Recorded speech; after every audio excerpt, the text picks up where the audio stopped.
Ini soalan percubaan tahun 2018. Kalau buat sendiri, maksudnya tanpa tengok buku tu bolehlah kira markah kan. Bolehlah bajet kita ni dekat mana. Sebenarnya tu yang antara fungsi exam tu untuk menilai kita ni berada dekat mana dalam kategori yang dah okey ke ataupun kita perlu study lebih lagi. So soalan yang pertama, nanti cikgu nak minta bacakan jawapan. Soalan yang pertama, Rajah 1 menunjukkan aras organisasi sel membentuk kulit pada manusia. So dia punya cerita ni kadang-kadang adalah maklumatnya dekat kita. Contohnya kat sini dia bagi tahu dia adalah aras organisasi untuk kulit. So kena faham maksud aras organisasi. Kadang-kadang soalan tanya tu satu markah, soalan mudah saja tapi kita tak faham, kita bagi jawapan lain pula. So aras organisasi bermula dengan sel.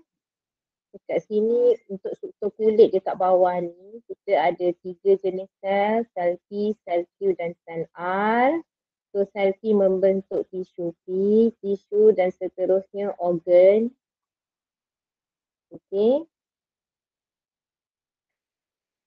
Dan juga kulit manusia. Kemudian sel Q pun sama, ada tisu Q.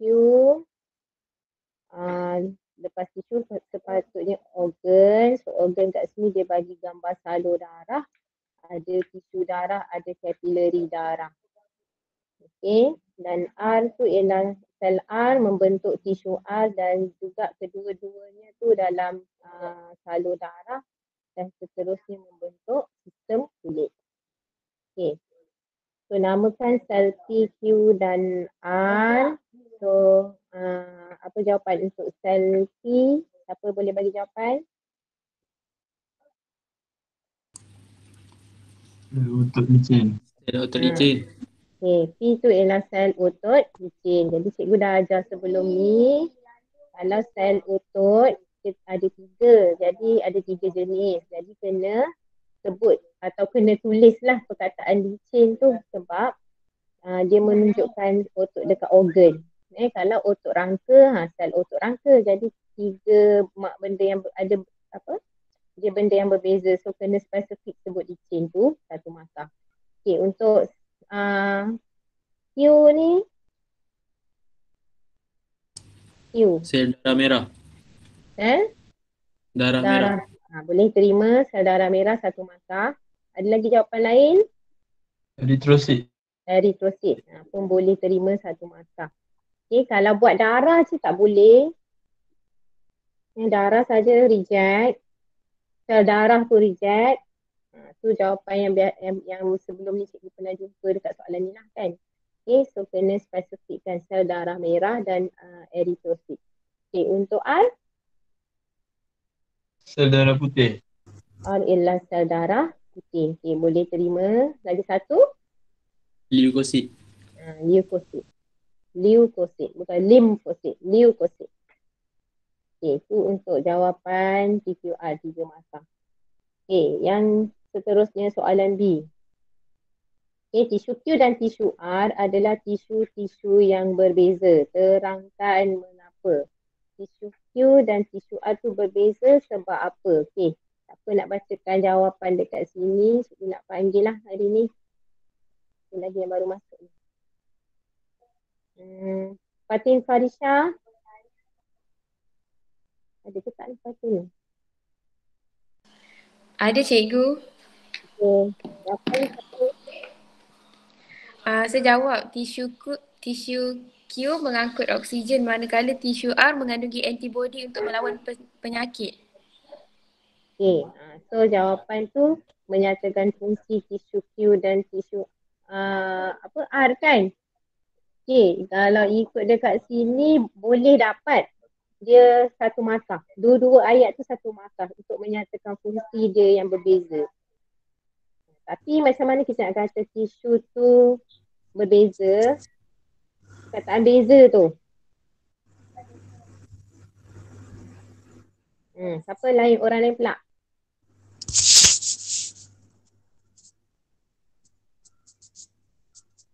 Orang lain. Alia Maisara.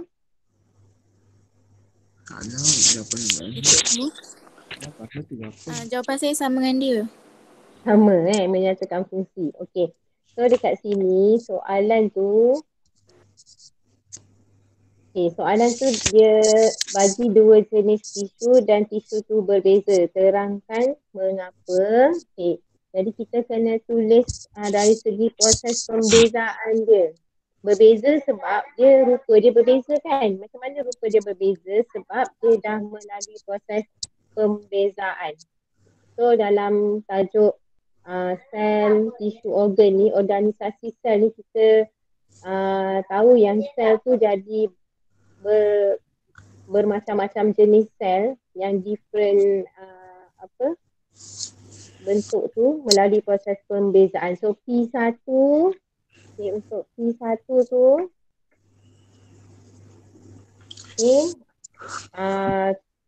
jawapan dia ialah sel tu mengalami pembezaan. Ingat lagi tak proses pembezaan? Pembezaan sebab kalau proses pada peringkat awalnya sel tu membahagi kan, bila mengalami mitosis dia akan jadi sel yang sama je semua. Kita panggil ni sel stem cell. Okay, so contohnya dekat peringkat fetus lah kan, peringkat pembentukan fetus tu. Jadi sel ni akan mengalami pembezaan. So membeza. Membeza ada yang jadi sel darah merah, ada yang jadi sel darah putih kan. So ada yang jadi sel otot licin. So dia mengalami proses pembezaan ni satu masa. Yang kedua, untuk mengapa proses itu berlaku? Untuk membentuk membentuk bentuk yang pelbagai, struktur yang berbeza, membentuk struktur yang berbeza.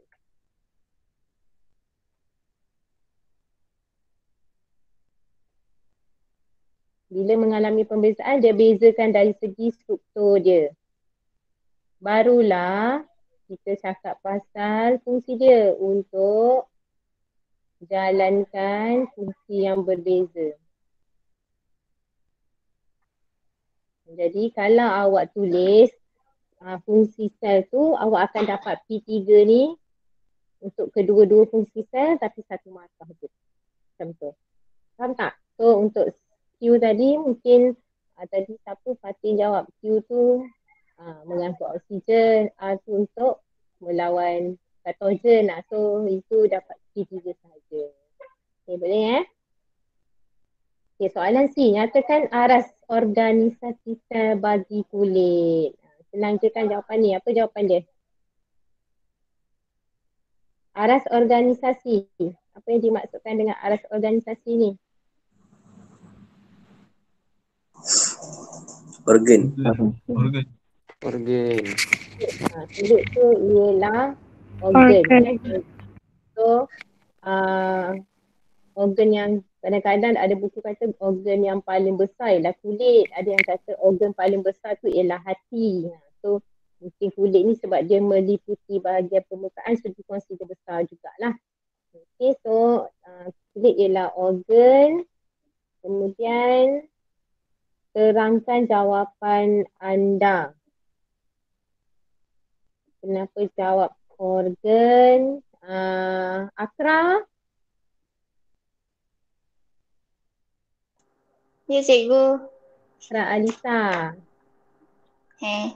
Boleh tak bacakan jawapan? Boleh. Jawapan saya, organ terdiri daripada pelbagai tisu yang membolehkannya menjalankan pelbagai fungsi. Okey, dapat. Tisu pula terdiri daripada gabungan sel-sel yang membahagi. Okey, organ terdiri daripada tisu dapat satu markah yang menjalankan pelbagai fungsi satu markah. Yang last sekali apa Akra? Saya terangkan pasal tisu. Oh, terangkan pasal tisu. So yang kat sini jawapan dia terangkan pasal kulit tu lah. Kulit tu yang berfungsi sebagai organ pertumbuhan atau organ deria. Jadi itu satu markah. Boleh? Yang lain boleh? Boleh cikgu. Okay, so jawapan dia kat sini ada 3 markah. Maksudnya yang pertama kita terangkan kenapa tadi dia kata aras organisasi kulit tu ialah organ, sebab organ terdiri daripada pelbagai jenis tisu ataupun banyak tisu. Organ terdiri daripada banyak tisu macam tu, satu markah. Okay, so itu ialah P1, terdiri daripada pelbagai tisu. Okay, P2 yang menjalankan fungsi yang spesifik. Okay, menjalankan fungsi yang spesifik. Okay, yang ketiga, nyatakan fungsi organ tu, contohnya fungsi kulit sebagai organ pertumbuhan.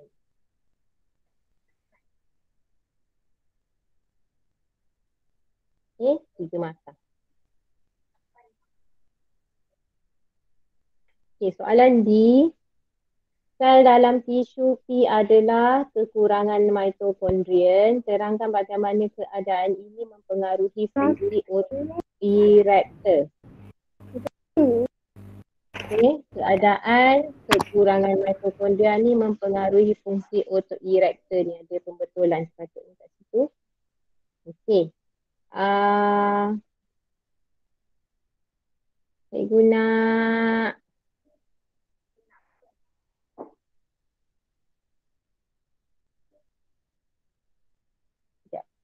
Hafi. Muhammad Hafi. Cikgu. Okey, bacakan jawapan boleh? Boleh. Kadar penjanaan tenaga rendah, otot erector sukar untuk mengecut dan mengendur. Betul.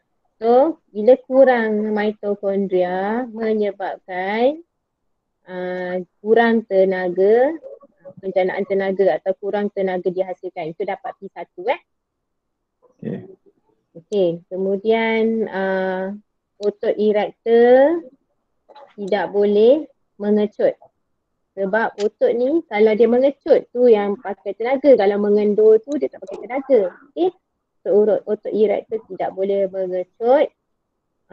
Satu lagi markah kita boleh sebut bila otot erector mengecut ni sebenarnya dia akan meregangkan dia tarik rambut tu supaya menegakkan. Okey. So rambut ataupun bulu roma tidak dapat ditegakkan. Okey. Didirikan macam tu. Okey, boleh? 2 markah. Orang lain boleh tak? Boleh. Okey. Boleh. Okay, kalau boleh kita lagi sikit nanti ngantuk pula. Okay, nombor 2, Raja 2.1 menunjukkan fasa mitosis dalam sel tumbuhan. Nanti kira lah markah awak Okay. So fasa mitosis bermula dengan interfasa, profasa, fasa S, fasa T dan telofasa akhir. Okay, namakan fasa S dan fasa T.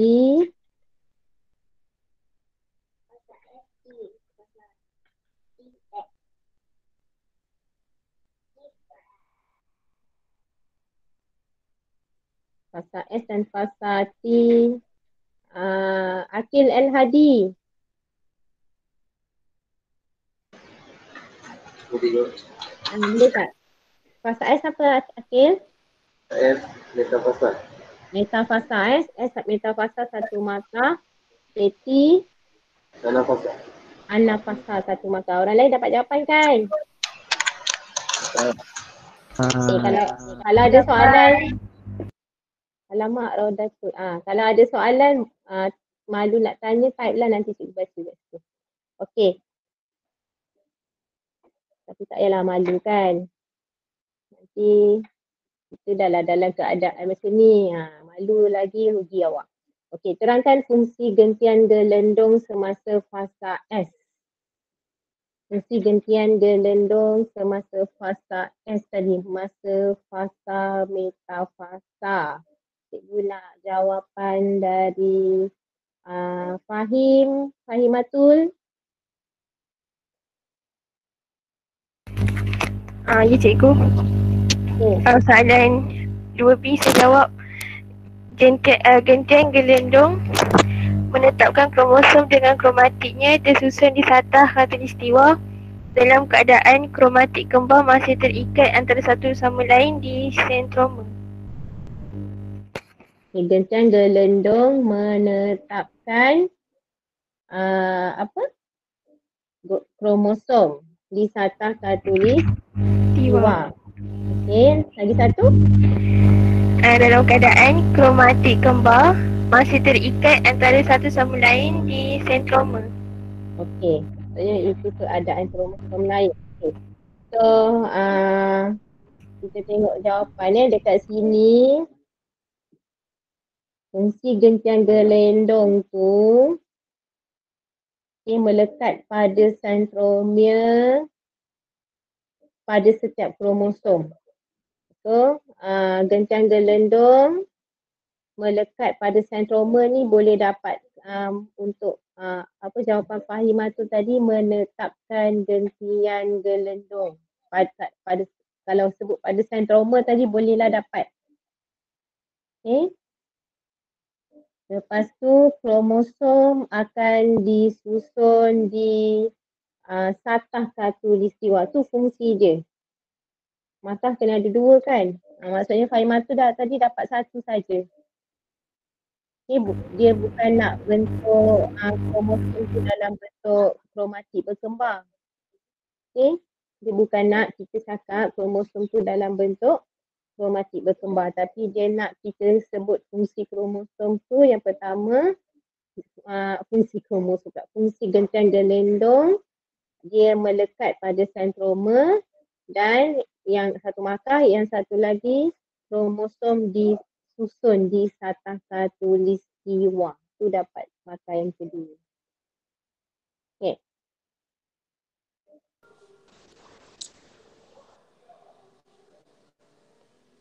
Cikgu, ada soalan tinggal. Tak malu pula. Soalan 1E. Oh ya ke? 1E tertinggal. Okay, thank you Muhammad. Muhammad kan? Okay. Terangkan gerak balas kapilari darah dalam kulit pada hari yang sangat panas. Okay.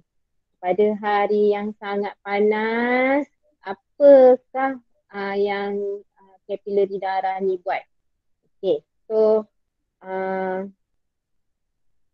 ini cikgu bacalah jawapan dia. Pada hari yang panas, kapilari darah kalau panas dia akan mengembang kan?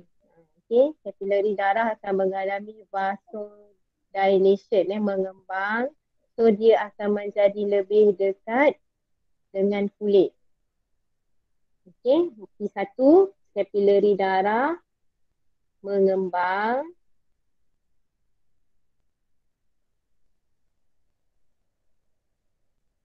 So lebih banyak darah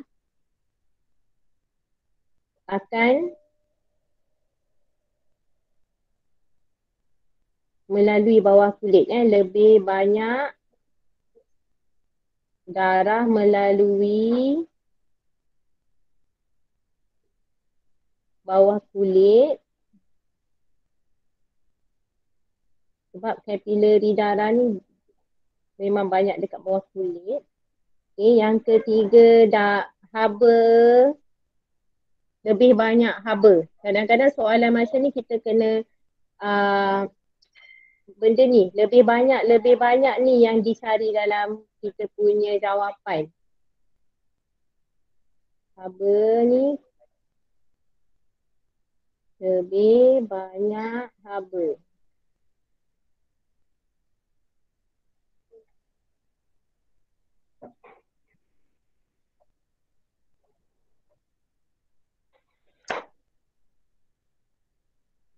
Lebih banyak haba dibebaskan. Okay, so ada yang sebut kat sini, dibebaskan ke persekitaran melalui radiasi ataupun konduksi.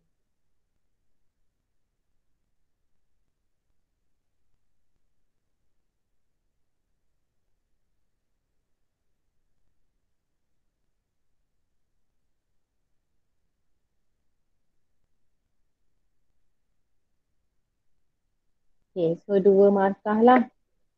Yang antara P1, P2 dan P3 tu. Okay. Kemudian soalan yang seterusnya. Soalan C kan. Okay, sebahagian daripada gentian gelendung telah terurai semasa awal fasa T. Okay, fasa T, an-nafasa tadi. Gentian gelendung telah terurai. Terangkan kesannya terhadap pelakuan kromosom semasa fasa T. Okay, 2 markah. Apa boleh bacakan jawapan? Saya. Okay, Amir. Jawapannya sentroma tidak boleh berpisah dan kromatid berkembang tidak boleh pergi ke kutub bertentangan. 2 markah kan? Okay, sentroma tidak dapat berpisah tu P1. Okay, sentroma tidak membahagi pun boleh, tapi kromosom tak membahagi atau kromosom tidak berpisah, kita tak terima. Okay, dia nak sentroma tu yang berpisah atau membahagi. P2, kromatid kembang tidak dapat ditarik ke kutub bertentangan. Okay. So kesan yang seterusnya ialah nanti bilangan kromosom yang berada di kutub bertentangan tu berbeza, dia tak jadi sama. P3. So semua sekali 2 markah. Okay, yang seterusnya soalan kedua. Bilangan kromosom diploid bagi sel tumbuhan itu ialah 10. 2N 10 diploid.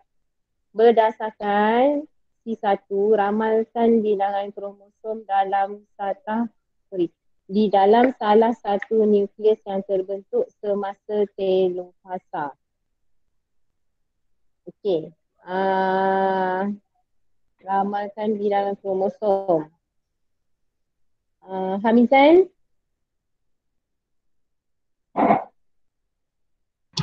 Saya ke? Okey. Saya jawab 9. Okey. 9. Okey, soalan ni sebenarnya boleh Hamizan, thank you. Okay, soalan sebenarnya, soalan C2 ni dia related dengan C1. Okay, soalan C2 dia related dengan C1 ni. Maksudnya dia masih ambil lagi sebahagian daripada gentian gelendung telah terurai. Telah terurai ni maksudnya dia hilang semasa awal fasa T. Maksudnya sebelum kromatid kembar tu berpisah. Tu yang dia tanya kesan terhadap pelakuan kromosom tu. Patutnya gentian gelendung tu terbentuk, lepas tu dia tarik ke kiri ke kanan kan. Tapi disebabkan dah terurai semasa awal fasa an-nafasa, jadi berlakulah pembahagian kromosom yang tak sekata. So soalan yang kedua tu masih lagi guna ayat yang di atas tu. Jadi bilangan kromosom diploid bagi sel tumbuhan itu ialah 10. Okey. Berdasarkan sisa tu ramalkan bilangan kromosom dalam salah satu nukleus yang terbentuk. So kalau setiap kromosom tu, kalau sel tu ada 10 kromosom, sel induk dia. Okay, ni 10 kromosom. Bila dia membahagi, dia kena jadi 10 juga. Tapi disebabkan berlakunya penguraian tadi, maka mungkin dekat sini jadi 9, sini jadi 11. So 9 dengan 11 ni boleh pakai. Tapi katakanlah berlaku pada banyak, sebab dekat sini sebahagian kan, berlaku pada banyak kromosom, pada banyak ganda lendung. Okay, so banyak jawapan lain boleh diterima. Contohnya 1, 2, 3, 4, 5, 6, 7, 8, 9, 10 tak boleh. 11, 12 maksudnya yang tadi tu kurang. Maksudnya sel yang mengalami kehilangan kromosom. Kecuali 10. Lepas tu 11 ke atas. 11, 12, 13, 14, 15, 16, 17, 18 dan 19. Kalau 19 tu maksudnya pembahagian dia teruk sangat lah. Sini 1, sini 19. Okay. Kalau yang kita kata 1, 2 tadi, yang macam ni lah, 1, sama ada ambil yang sel macam ni ataupun ambil yang sel macam ni. Kalau dia 2 sini, maksudnya sini, kenapa 19 lah? Betul lah. 2 sini 18. Faham tak? Cikgu. Kalau buat berkurang ni boleh? Kurang yang tambah. Sebab dia nak bilangan. Tak boleh lah. Dia nak bilangan. Number kan.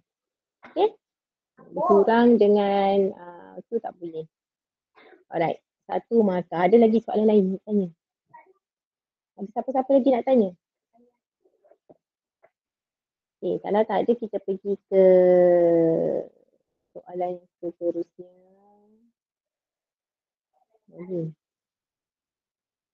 Darjah 2.2 menunjukkan teknik kultur tisu dalam pengklonan tumbuhan. Okay, bacalah kat situ. Tisu tumbuhan diambil daripada tumbuhan induk dan diletakkan ke atas meja pertumbuhan. Kalus terbentuk selepas beberapa hari. Okay, kalus dipotong dan diletakkan ke atas meja pertumbuhan yang lain. Anak pokok berkembang dan tumbuh selepas beberapa minggu. Okay, terangkan sel-sel yang membentuk kalus. Okay, kalus ni kena ingat, dia adalah sel-sel yang belum membeza. Kalau kita letak macam, sebenarnya kita ambil cebisan tisu ni. Cebisan tisu ni nanti dia akan tumbuh. Tumbuh dekat atas tu. Yang tumbuh tu bukan pucuk, belum jadi pucuk lagi, belum jadi akar lagi. Dia cuma nampak macam bulat macam tu lah, tapi warna dia mungkin sama lah dengan tisu tumbuhan yang asal tu kan. Dia macam bentuk-bentuk ceni-ceni macam tu je. Okay. So sebenarnya dia ada sel-sel daripada tisu-tisu yang belum membeza. Okay, so ini yang kita panggil kalus. Bila dia dah membeza baru dia jadi daun. Barulah tumbuh batang dia, barulah jadi daun. Ada xylem dia, ada sel epidermis dia sebab dia dah mengalami pembezaan. Tumbuh akar dia kan. Okay. So untuk soalan ni, terangkan sel-sel yang membentuk kalus pada darjah 2.2. Okay. Cikgu nak dengar jawapan dari Nafisa.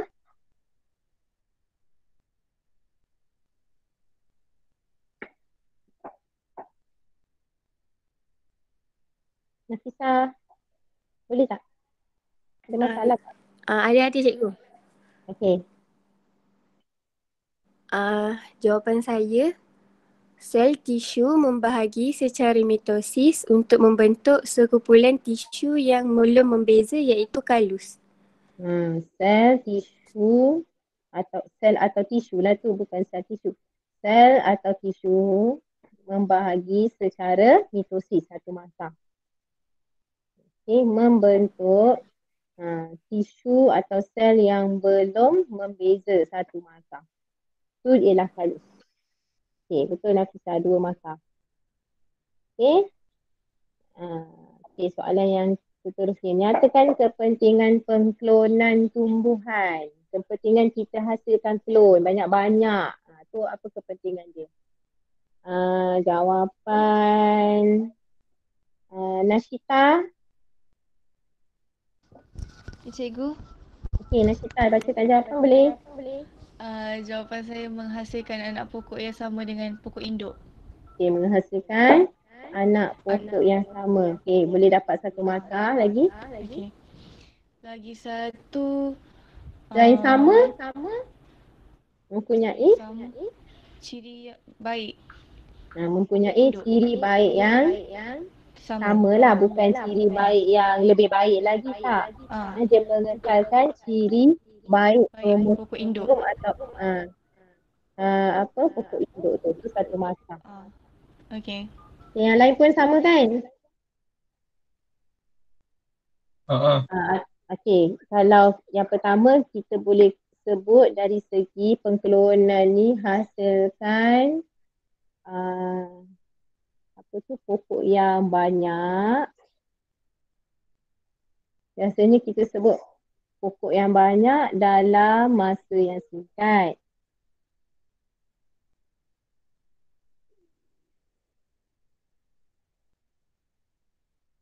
Yang kedua, kita boleh kata dia kekalkan ciri induk, ciri baik induk tu. Sebab kalau kita nak klon memang kita nakkan ciri baik induk tu. Kekalkan.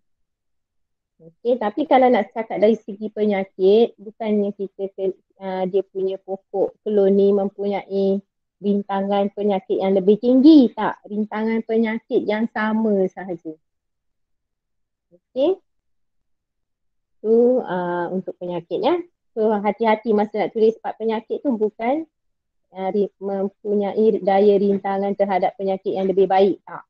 Dia daya rintangan terhadap penyakit yang sama sebab klon. Dia semua akan jadi sama.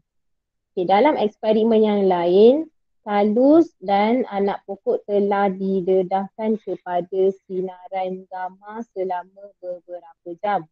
Kalus itu kemudian dipotong dan diletakkan ke atas medium pertumbuhan. Beberapa anak pokok tumbuh di akhir eksperimen. Ramalkan kesan pendedahan kepada sinaran gamma ke atas plantlet itu.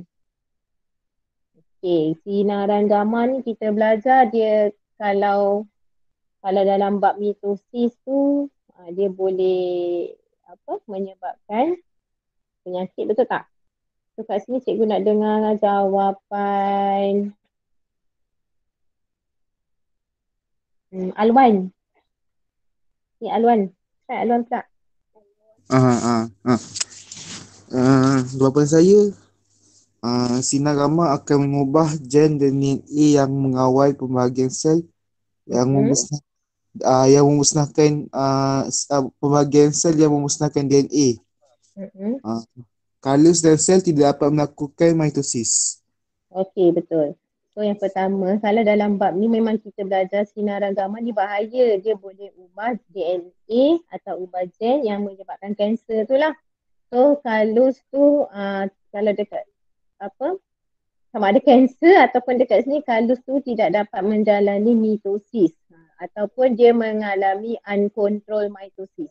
Dua-dua jawapan tu kita terima. Tidak mitosis yang tidak terkawal.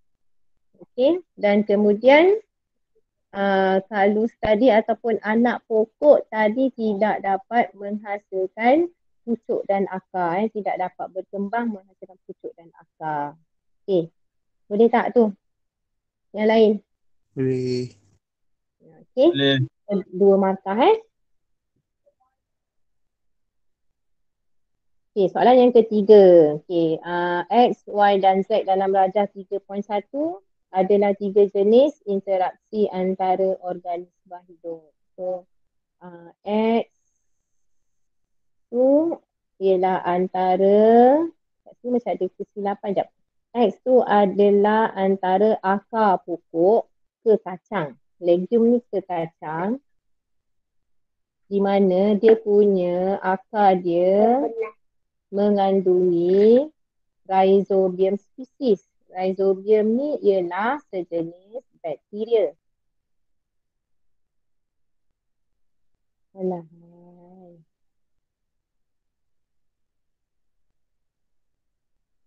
Jadi bakteria Rhizobium species. Okay, kemudian antara akar pokok tu dengan bakteria tu lah. Okay, yang kedua Y ni epiphyt dengan perumah dia. Pokok epiphyt ni kita tahu kan yang duduk menumpang dekat pokok lain tapi dia warna hijau. Macam pokok pakulang suya tu. Okay, yang ketiga ialah bunga pakma ni, bunga rafflesia dengan pokok rumah. So namakan jenis interaksi yang diwakili oleh X dan Y. Okay, apa jawapan dia? Syazwina.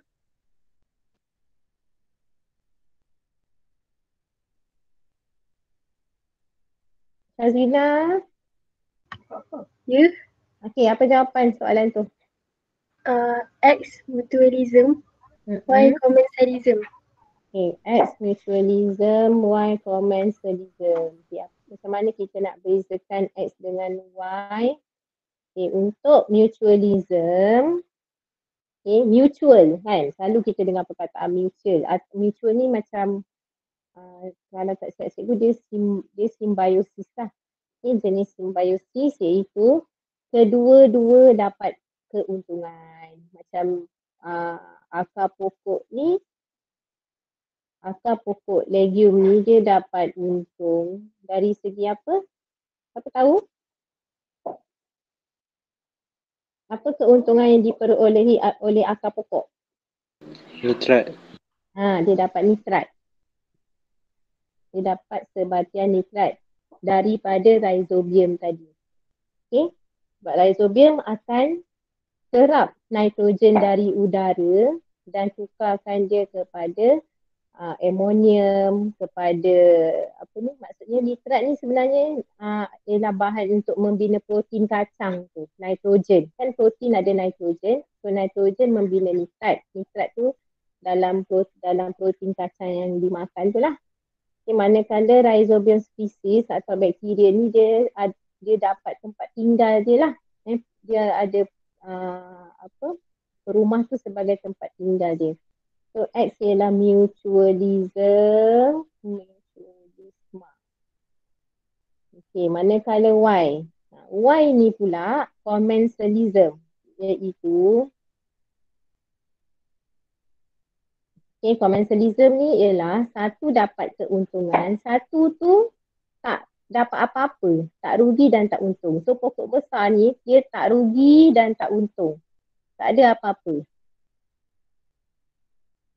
Okay, sebab pokok yang menumpang ni, epiphyt ni, dia boleh jalankan fotosintesis sendiri. Dia tak menyerap pun nutrien daripada pokok besar. So tak ada kerugian lah pada pokok besar tu. Okay, so dia adalah commensalism. Okay, kalau Z ni ialah parasitism. Sebab parasit, pokok Rafflesia ni cantik, besar tapi sifat dia macam jahat sikit lah. Dia duduk dekat pokok yang masih hidup. Pokok perumah ni ialah pokok yang hidup, bukannya duduk dekat kayu reput, tak. Okay. Dia hidup dekat pokok yang masih hidup dan dia serap nutrien daripada pokok perumah tu. Okay. So sifat Rafflesia ni macam kutu.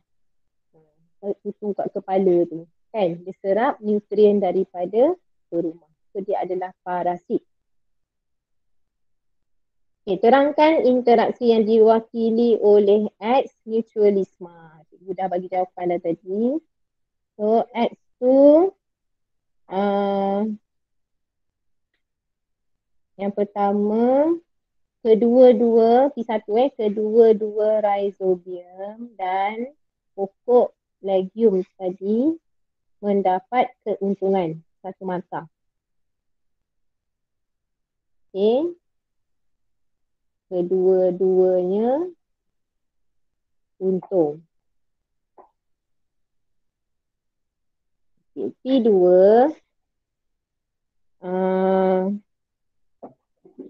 pokok kacang, pokok kacang legium tadi menyediakan habitat kepada rhizobium. Ataupun dekat sini boleh juga tulis perlindungan, menyediakan glukosa, ataupun hasil fotosintesis dia lah, nutrien dia kepada rhizobium species. So itu yang pokok kacang tu bagi kepada legium ataupun apa yang kepada rhizobium. Apa yang rhizobium dapat ialah perlindungan. Okay, yang ketiga, apa yang pokok kacang dapat pula ialah nitrat. Iaitu rhizobium menyediakan nitrogen ataupun nitrat kepada pokok kacang. So P3 mata. Terangkan faedah kepada epifit dengan bertumbuh di atas batang pokok. Epifit contohnya pokok paku tadilah. Faedah dia, kita nak dengar jawapan orang lain pula. Anas, jawapan Anas. Mana Anas?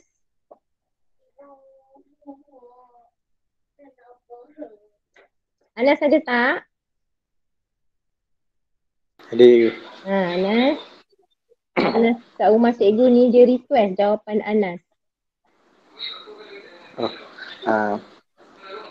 Epifit memperoleh cahaya matahari dengan tumbuh pada pokok lain. Menyebabkan mereka tidak Ada lagi sekali, epifit memperolehi cahaya matahari. Epifit memperoleh cahaya matahari dengan tumbuh pada pokok lain. Okey, lagi? Menyebabkan mereka tidak perlu menyerap nutrien dari tumbuhan perumah. Okay, so epifit dia yang pertama sekali dia mendapat cahaya matahari itu satu mata. Okay. Menyebabkan dia tidak menyerap nutrien dari perumah tu satu mata. Kedua kat situ. Okay, ataupun selain daripada menyerap nutrien, ayat lainnya dia boleh menjalankan fotosintesis. Itu pun sama, boleh dapat satu mata.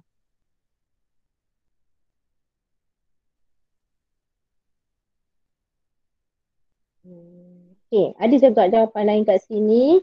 Epifit tu mendapat perlindungan daripada pemangsa dia, herbivore. Okay, satu mata. Ataupun mengurangkan persaingan pun boleh satu mata. Ataupun meningkatkan sokongan dia dapat sokongan satu mata. Dan juga membolehkan kita panggil spora tu disebarkan satu mata. Okay, tu ialah benefit yang diperolehi oleh epifit tu sebab dia duduk dekat atas tinggi kan. So penyebaran spora dia kan banyak dekat bawah daun tu kan. Kalau kita tengok pokok jenis ni, so dia lebih mudah disebarkan. Okay, soalan yang seterusnya. Okay, Rafflesia adalah suka ditemui dalam hutan. Duduk mengambil beberapa bulan untuk berkembang. Tetapi bunga hanya bertahan beberapa hari sahaja. Duduk dia ambil masa yang lama tapi bunga hanya bertahan beberapa hari sahaja. Okay, bunga-bunga adalah unisex, maka jarak dekat antara bunga jantan dan bunga betina adalah penting untuk pendebungaan yang berjaya. Okay, faktor ini menjadikan pendebungaan sangat jarang berlaku. Terangkan kesan ke atas pokok-pokok perumah jika tumbuhan Rafflesia spesies ini gagal untuk membiak. Okey, jawapan dari Suraya. Mana Cik Suraya? Ya, cikgu. Okey, boleh bacakan jawapan? Sekejap cikgu. Okey.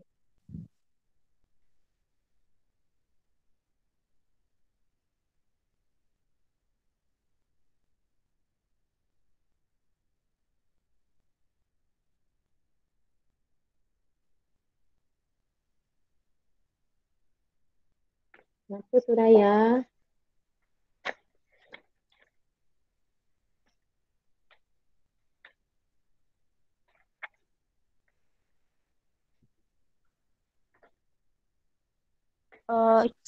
Tiga. Rafflesia adalah parasit. Cikgu dengar tak? Dengar. Rafflesia adalah parasit. Rafflesia tidak dapat menyerap nutrien dari pokok-pokok perumah. Maka pokok-pokok perumah dapat tumbuh dengan sihat. Itulah. Okey, Rafflesia parasit, so dia tidak dapat menyerap nutrien daripada pokok perumah. Jadi pokok perumah tu dapat tumbuh dengan sihat. Okey. So kat sini betul lah kalau jawapan macam tu betul sebab sifat Rafflesia ni dia menyerap nutrien. Jadi kalau Rafflesia tak ada, macam kita lah. Kalau tak ada kutu kat kepala kita, sihatlah kepala kita, tu dah jawapan dia. Penerangan dia tu menunjukkan yang pokok perumah tu sihat sebab tak ada parasit.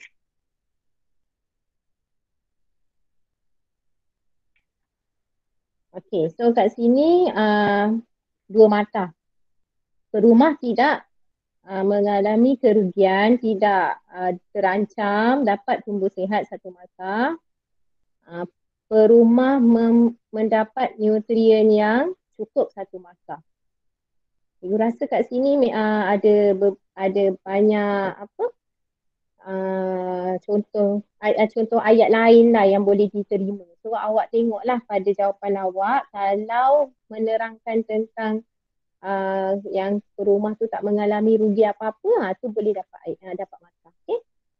Okey, soalan yang seterusnya C1.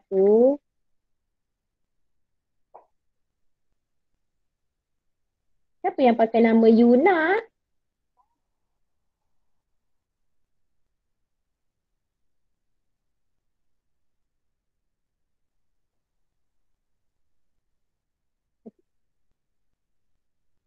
C1 Raja 3.2 menunjukkan pokok jagung dan pokok padi ditanam dalam tapak berlainan. Okey, pokok jagung, pokok padi dalam tapak yang berlainan.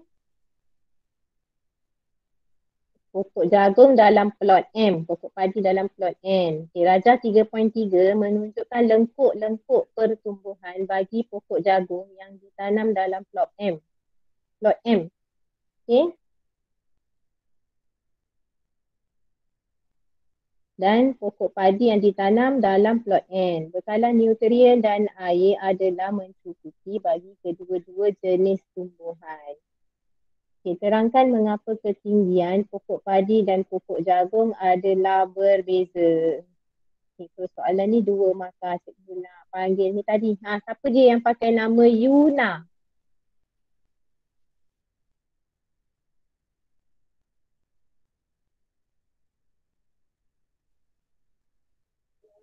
Hello Yuna.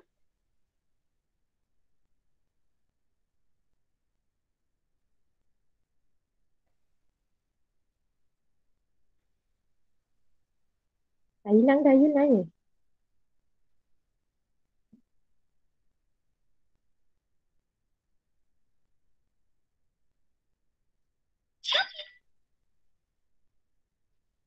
dapat siapa yang pakai nama Yuna ni tadi? Dah hilang. Masya Allah. Cikgu dia left. Kenapa dia live?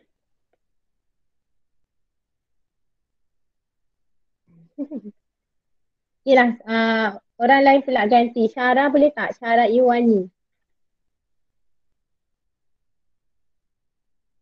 Boleh cikgu.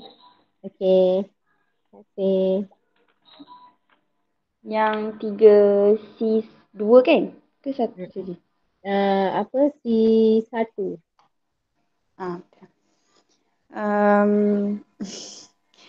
Kadar pertumbuhan pokok jagung lebih tinggi berbanding pokok padi kerana pokok jagung mempunyai daun yang lebih panjang untuk menyerap cahaya matahari. Betul. Kenapa pokok padi, nak terangkan mengapa ketinggian pokok padi dan pokok jagung berbeza. Dekat sini dia tulis berbeza je, tapi kita tengok daripada graf, pokok jagung tu graf dia lagi tinggi, ketinggian dia lagi melebihi pokok padi, pokok jagung. So kenapa macam tu? Sebab kita P1 nyatakan kadar pertumbuhan pokok jagung dia lebih tinggi daripada pokok padi. Satu markah. Okay. So ataupun kita kata pokok jagung tu lebih cepat bertumbuh. Itu pun satu ayat yang sama, satu markah. Okay, yang kedua, kenapa macam tu? Kenapa pokok jagung macam tu? Kerana pokok jagung mempunyai daun yang lebih besar atau yang lebih lebar untuk menyerap cahaya matahari. Okay. Oleh kerana daun dia besar dan lebar, maka kadar fotosintesis dia pun lebih tinggi, pun boleh dapat P2. Okay. Yang ketiga, akar pokok jagung juga lebih panjang untuk menyerap air. So, kadar pertumbuhan dia lebih cepat. Okay, itu P3. Itu soalan C1. C2. Darjah 3.4 menunjukkan pokok jagung dan pokok padi ditanam berselang-seli dalam tapak yang sama. Okey. Yang tadi dia punya bekas dia berbeza. Okey. Yang ni tapak yang sama dengan ruang serta bekalan nutrien dan air yang terhad. Okey, terangkan kadar pertumbuhan bagi pokok padi selepas beberapa bulan. Okey, so cikgu nak panggil Zulaika. Boleh?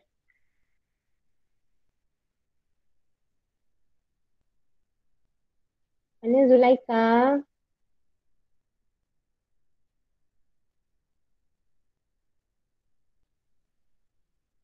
Live juga ke? Siti Zulaika.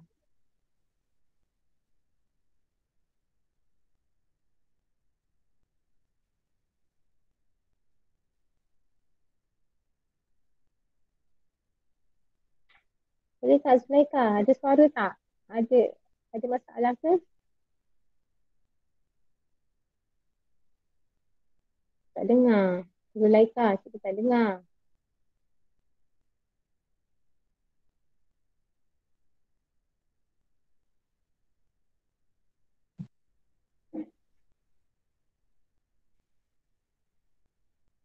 Okay, Zulaika, sorry, cikgu tak dengar.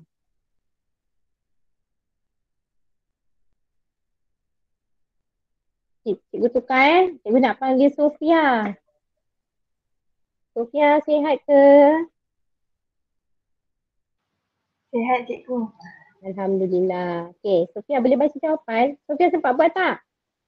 Buat. Okay. Jawapan saya pokok padi mendapat sedikit nutrien.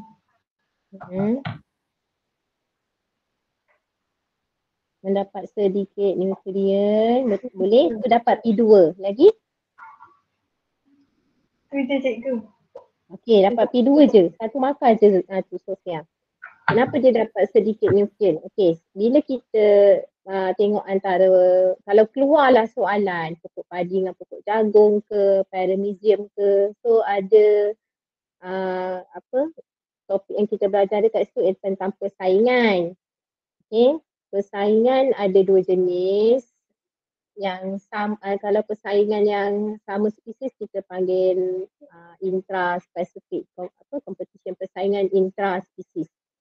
Kalau yang lain, kalau yang persaingan antara spesies berbeza kita panggil persaingan interspesies. So sekarang ni bila kita tanam jagung dengan padi tu berselang-selang, itu adalah persaingan antar spesies yang berbeza, persaingan interspesies. So kalau P1 dapat tulis persaingan interspesies dapat 1 markah.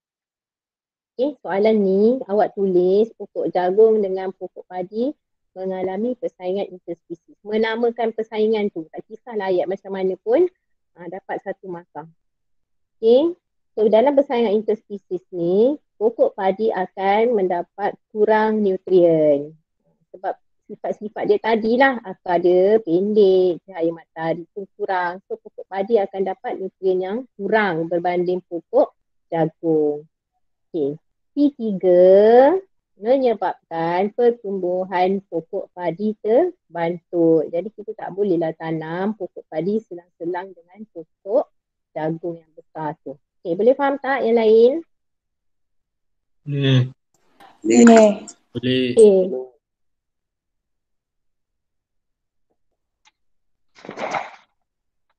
Okay. So, itu soalan C2. Okay, habis soalan nombor 3. Okay, cikgu ingat sejam boleh habis paper tu, rupanya baru nombor 3 ni. Okay, nombor 4 pula.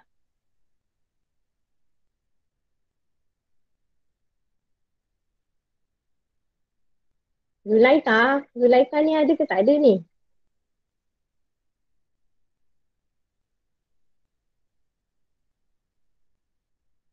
Cikgu ambil attendance dekat ni lah dekat Meet. Tak boleh pakai lah Telegram macam ni. Telegram 70 orang. 71 Telegram.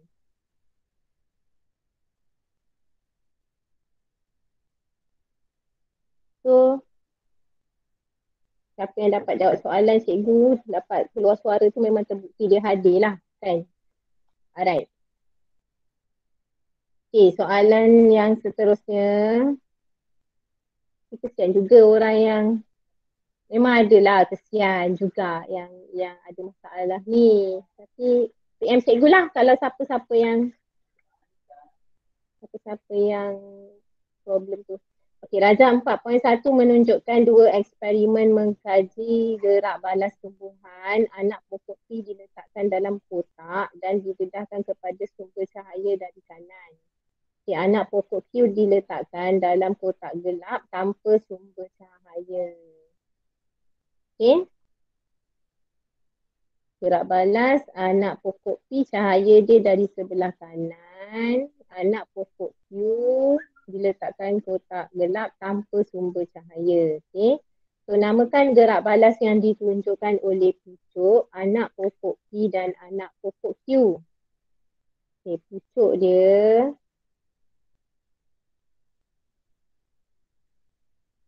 P. Okay, P cikgu nak panggil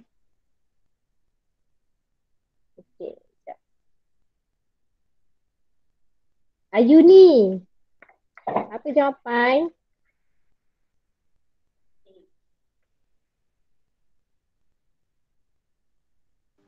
Ya cikgu. Okey, jawapan Ayuni. Pucuk anak pokok P phototropism, Q geotropism. Okey. P ialah phototropism, iaitu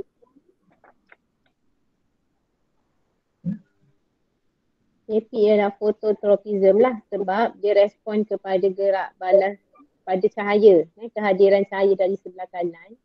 Okay, yang Q ni dia nak uji graviti. Yang ni selalu dia bagi yang biji benih tu. Ada yang tumbuh ke atas, ada yang tumbuh ke bawah. Kan? Okay. So itu ialah geotropism. Uji kehadiran, uji graviti punya rangsangan. Kemudian soalan B, oksin ialah hormon pertumbuhan yang dihasilkan oleh tumbuhan. Hormon ini kebanyakannya dibina dalam hujung-hujung pucuk dan akar dan boleh meresap ke bahagian lain pucuk dan akar. Oksin mengubah kadar mitosis dan pemanjangan sel pada tumbuhan. Hormon ini boleh mempengaruhi orientasi tumbuhan dengan menggalakkan pemanjangan sel pada satu bahagian tumbuhan sebagai gerak balas kepada cahaya dan graviti. Terangkan gerak balas pertumbuhan pucuk bagi anak pokok P. Gerak balas pucuk bagi anak pokok P yang menerima satu sumber cahaya tadi. Boleh tak bacakan jawapan Ruhia, Siti Ruhia?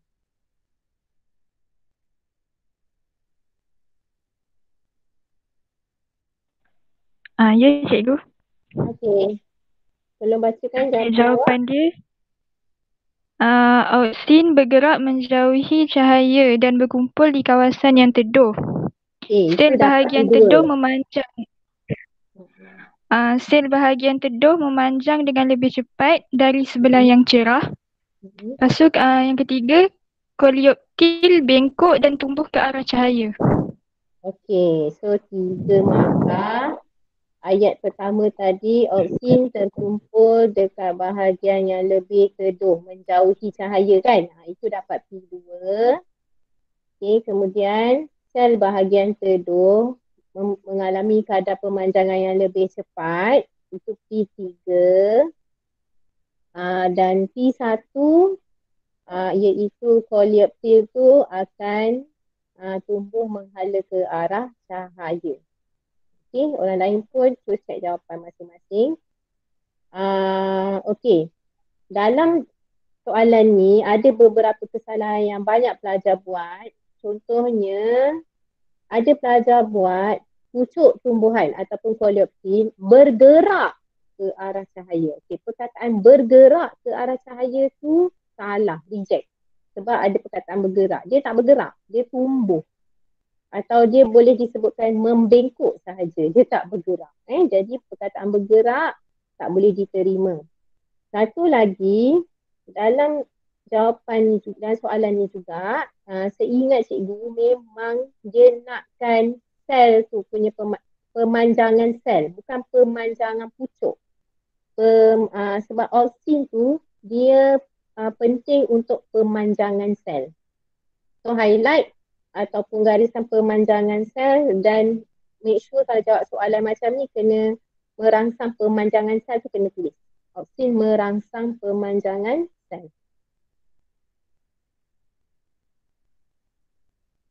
Okey, so 3 markah. Okay, soalan yang seterusnya.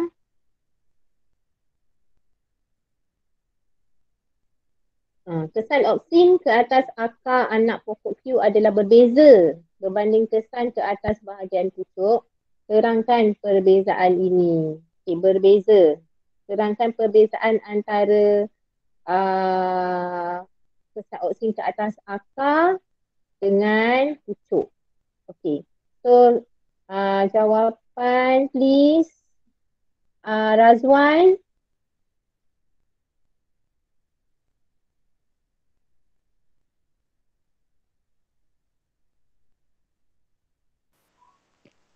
Ya, cikgu.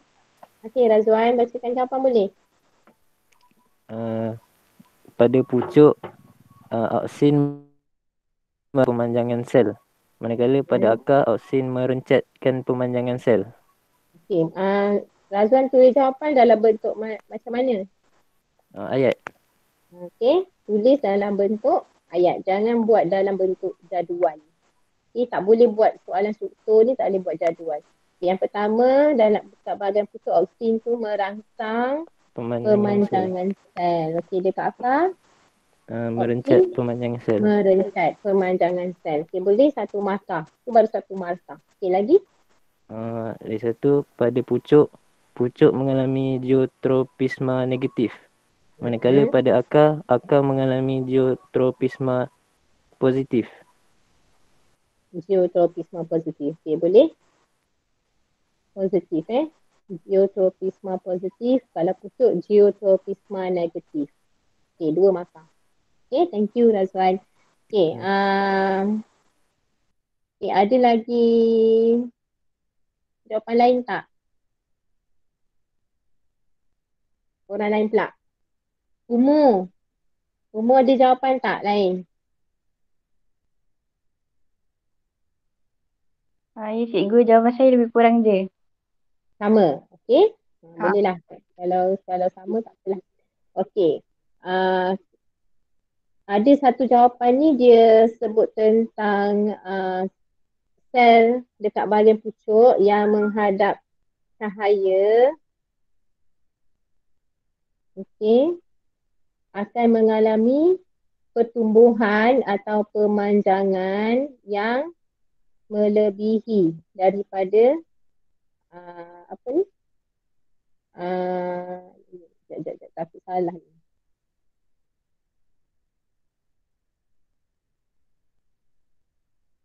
Okay, sorry.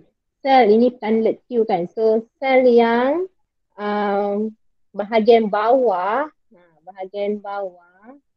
akan mengalami pemanjangan yang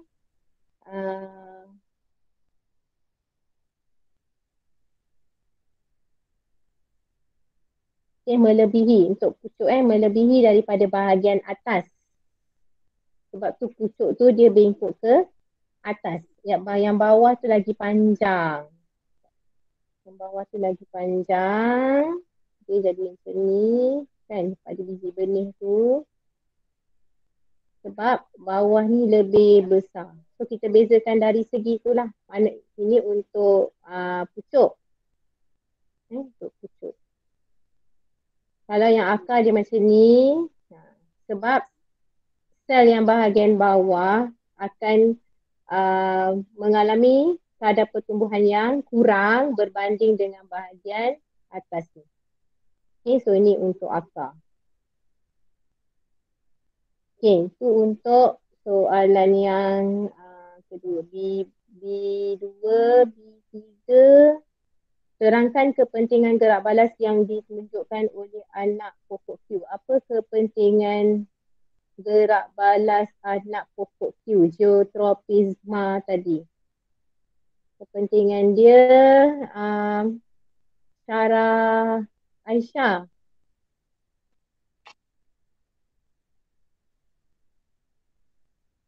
Okay, Syarah. Ya, cikgu. Okay. Geotropisma membantu akar untuk mendapatkan air dalam tanah. Manakala geotropisma negatif membantu pucuk mendapatkan cahaya matahari bagi proses fotosintesis. Okey. So proses gerak balas geotropisma positif tadi membantu akar untuk tumbuh ke bawah lah untuk mendapatkan air, 1 markah. Satu lagi yang negatif ni, geotropisma ni menyebabkan pucuk yang respon dengan geotropisma negatif ni dia akan tumbuh ke atas. So untuk mendapatkan cahaya matahari. Okey, itu betul 2 markah Okey, soalan C.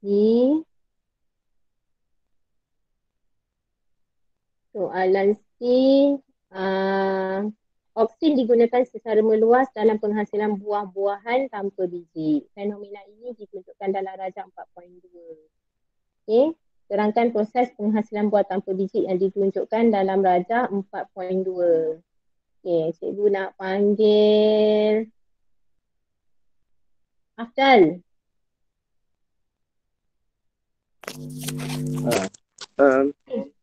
Oksin disembur pada stigma dan ovari bunga. Ovari berkembang tanpa proses persenyawaan berbentuk buah tanpa biji. Proses ini dipanggil partenokarpi. Okey, betul. Dapat 3 markah. Menamakan proses tu partenokarpi tu 1 markah. Okey, oksin disemburkan pada ovari 1 markah ataupun pada bunga 1 markah. Okay, untuk merangsang proses mitosis dalam ovari, 1 markah. Okay, menghasilkan buah tanpa biji, 1 markah. Okay, so itu soalan C. Next. Okay, soalan nombor 5. Rajah 5.1 menunjukkan komponen yang membentuk satu molekul DNA. Okay, terdiri daripada nukleotida yang ada 3 struktur tu. Kumpulan fosfat yang bulat, gula pentosa dengan base bernitrogen. Lepas tu, struktur tu sebenarnya boleh juga dilihat macam ni dan juga macam ni. Okay, DNA Jadi terangkan struktur satu molekul DNA. Soalan.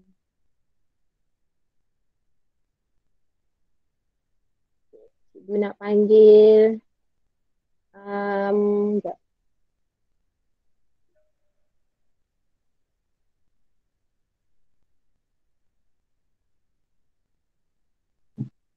Ama.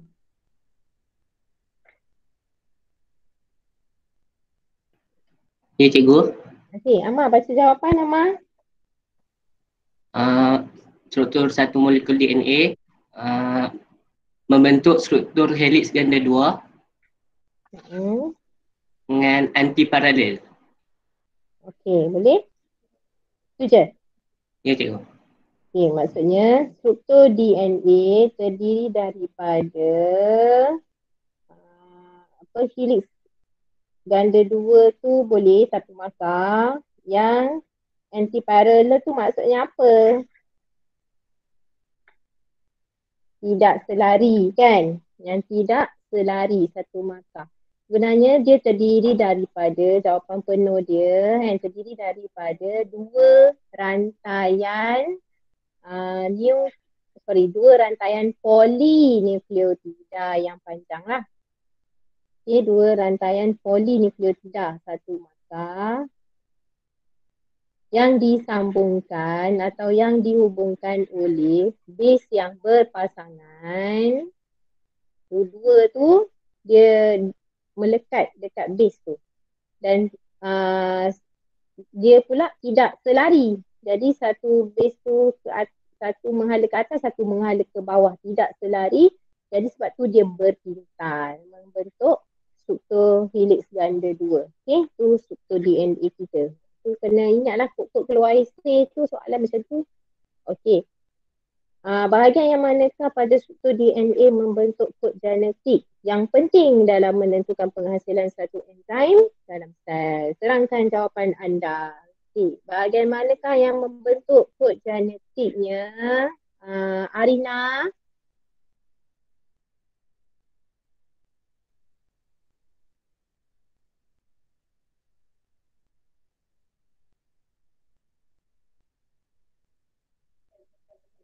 Arina ada tak?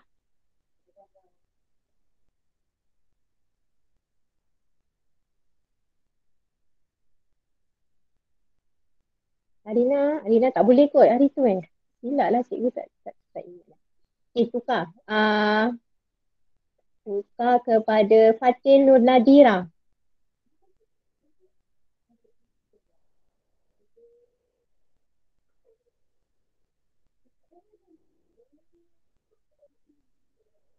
Ya, cikgu. Okey, Fatin boleh ke? Sekejap cikgu.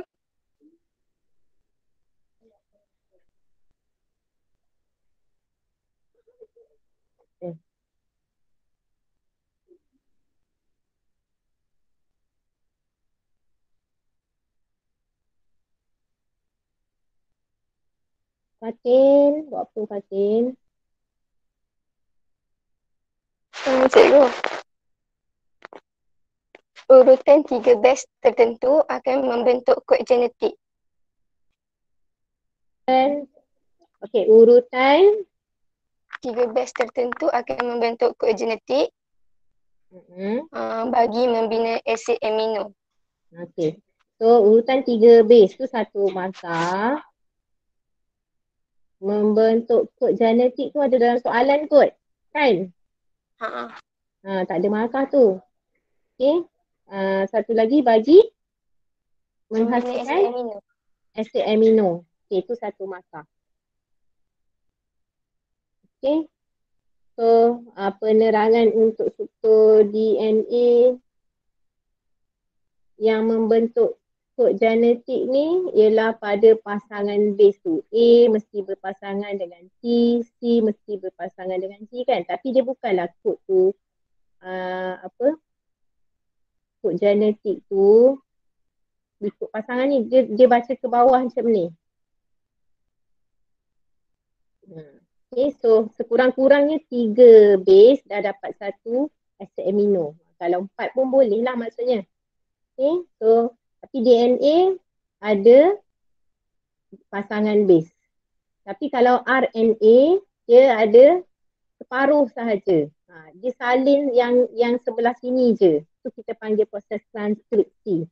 Tu yang RNA bawa keluar daripada nukleus kepada ribosom tu, yang dia punya pasangan ni sahaja. Okey, so 2 markah tadi. Kemudian soalan B. Hemofilia adalah disebabkan oleh satu allele resesif yang terangkai pada kromosom X. Seorang hemofilia mempunyai masalah dalam pembekuan darah. Okay, allele normal ialah dominan H, manakala allele bagi hemofilia ialah resesif. Okay, so orang yang ada hemofilia sebenarnya dia bawa allele resesif, bukan allele dominan. Okay. So, Darjah 5.2 menunjukkan pewarisan hemofilia dalam sebuah keluarga.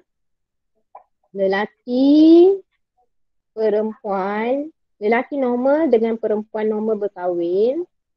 Tapi normal pun dia adalah pembawa. Okay, so dia nak awak tuliskan gamet ni, genotip dan fenotip. Okay, so kat sini untuk gamet X, H besar, Y, X, H besar, X, H kecil. Kalau dalam soalan struktur, tak ada masalah lah sebab awak diberi macam ni dan cikgu rasa awak boleh tulis.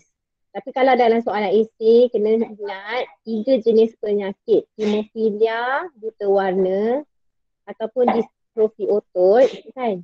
Kalau nak tulis, kena ada jantina XY ni sebab dia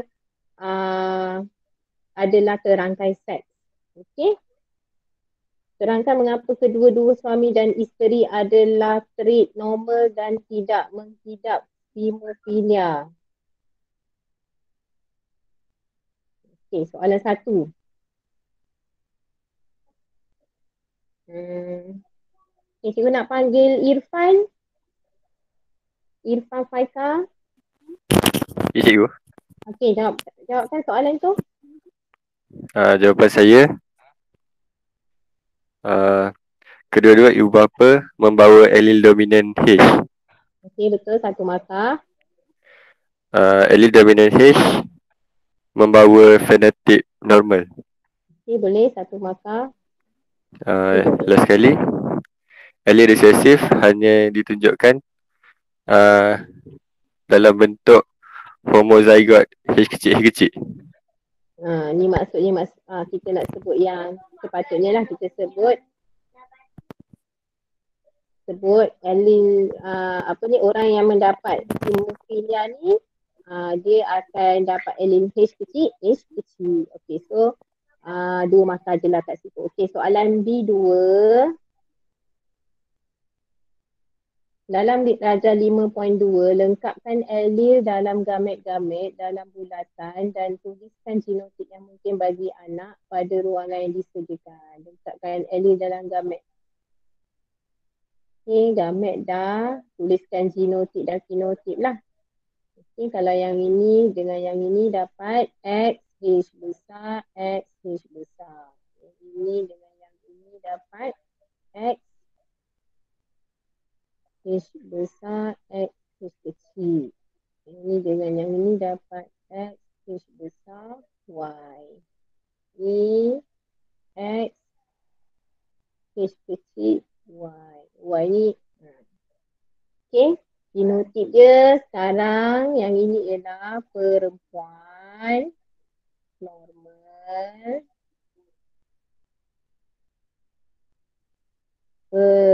Ni lelaki normal. Perempuan normal juga.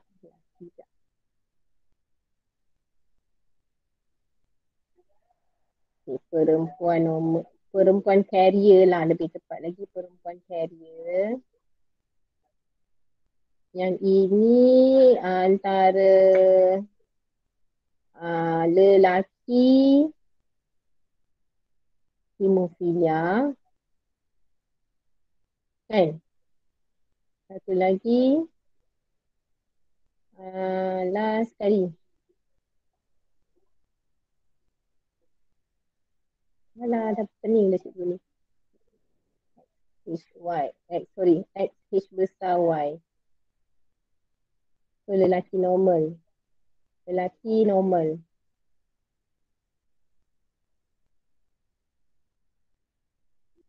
Yang ini ialah lelaki hemofilia.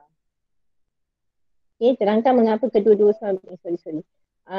Dah tulis dah, dapat 2 markah. 2 markah ni, pemarkahan dia macam mana hari tu?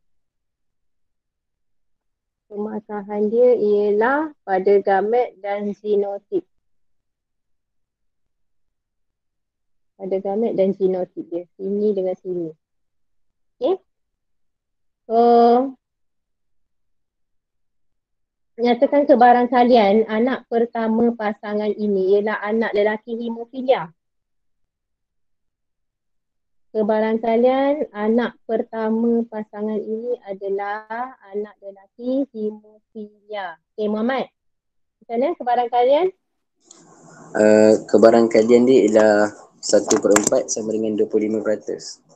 Okay, 1/4 ataupun 25%. Sebenarnya yang ini macam kalau cikgu lah, cikgu pun akan bagi jawapan 1/4 juga.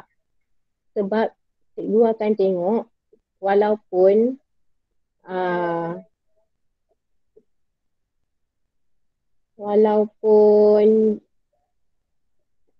macam ni tau, sebab cikgu Zalina dia akan bagi jawapan 1/2 sebab dia tengok kat sini. Tapi taklah, cikgu rasa 1/4 juga macam dia tengok pada, sebab soalan tu dia nak ni anak lelaki dan hemofilia, kan? Cikgu Zalina akan ambil anak lelaki terus. Kalau korang macam mana? Okay, anak lelaki terus sini.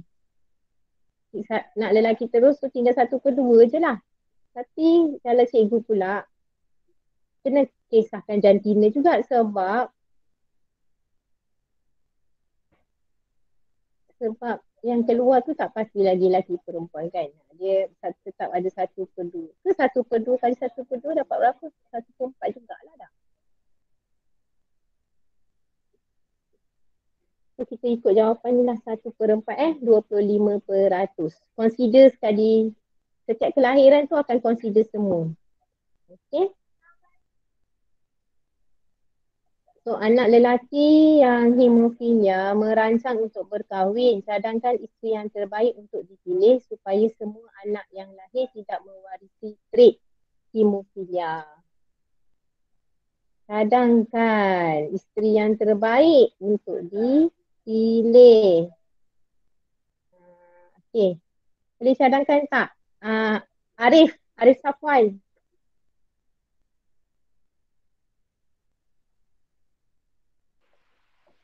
Ya, saya cikgu. Okey, cadangkan isteri terbaik dia.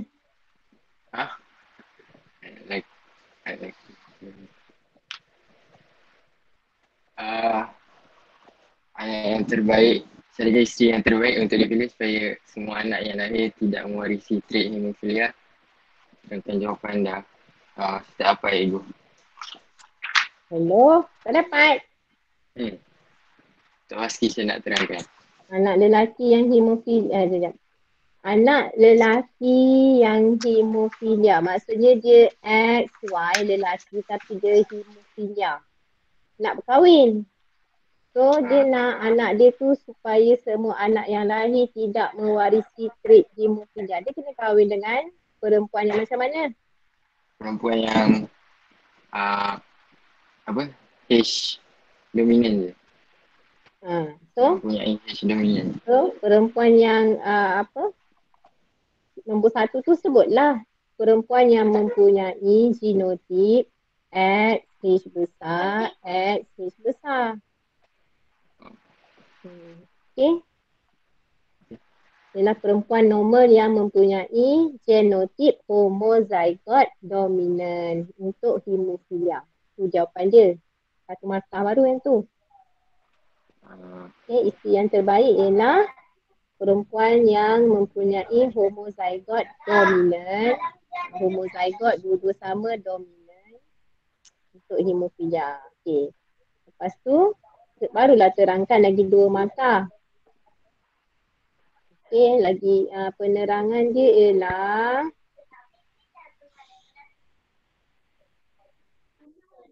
Anas. Okay, penerangan dia ialah gamet ataupun sperma daripada lelaki.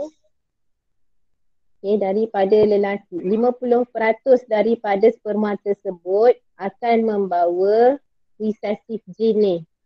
50% sebab XH besar, XH kecil Y kan bila dia separate, so dia jadi X 50% bawa allele recessive. Okay. Iaitu XH kecil. Itu penerangan yang pertama.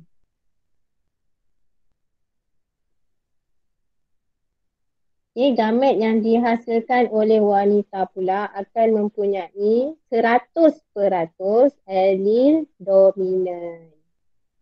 Itu penerangan yang kedua. So maksudnya penerangan pertama kita cakap pasal sperma lelaki 50% yang bawa X, H kecil, recessive.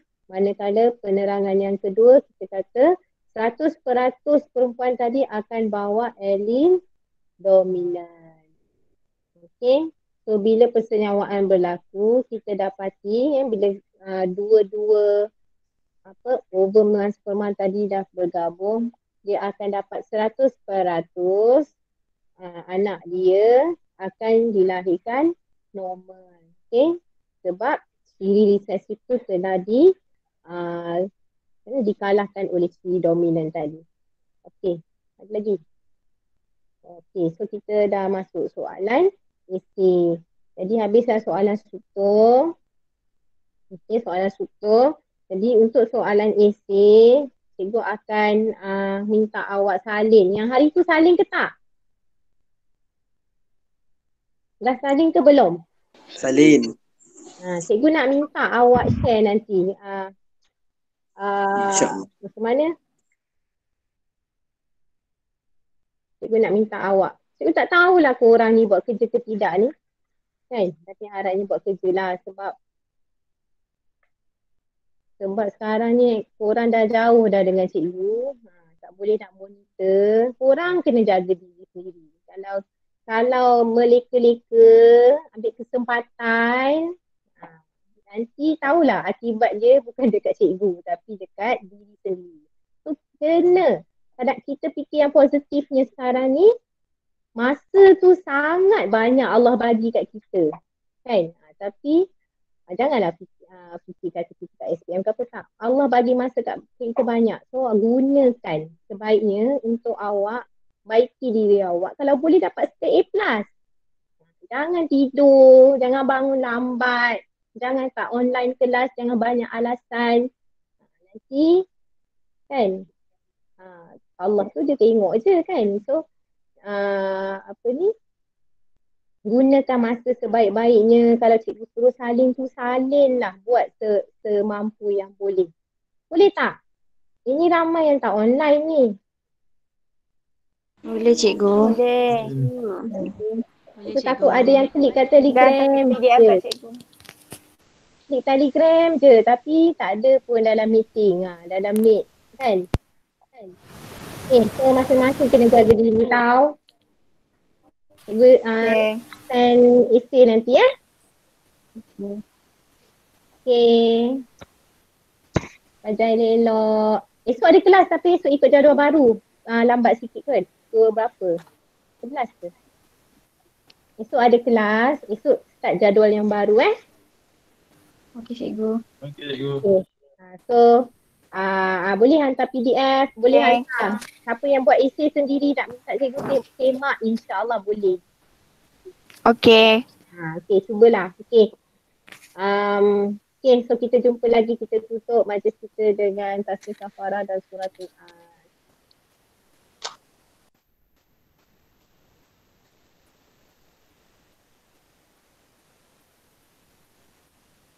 Okay, so bye. Assalamualaikum. Terima kasih cikgu. Salam. Terima kasih cikgu. Terima kasih cikgu. Terima kasih cikgu. Terima kasih cikgu. Terima kasih Terima kasih cikgu. Cikgu. Okay. Cikgu. Cikgu. Alright. Terima kasih cikgu. Sama. Terima kasih cikgu. Okay.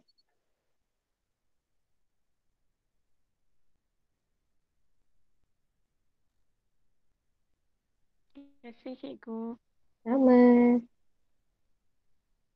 Terima kasih cikgu. Okay. Anas. Anas. Terima kasih cikgu.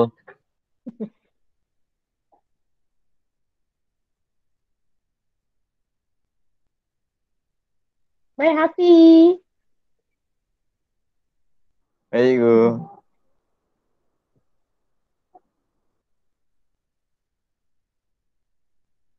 Alwan, bye. Thank you Alwan.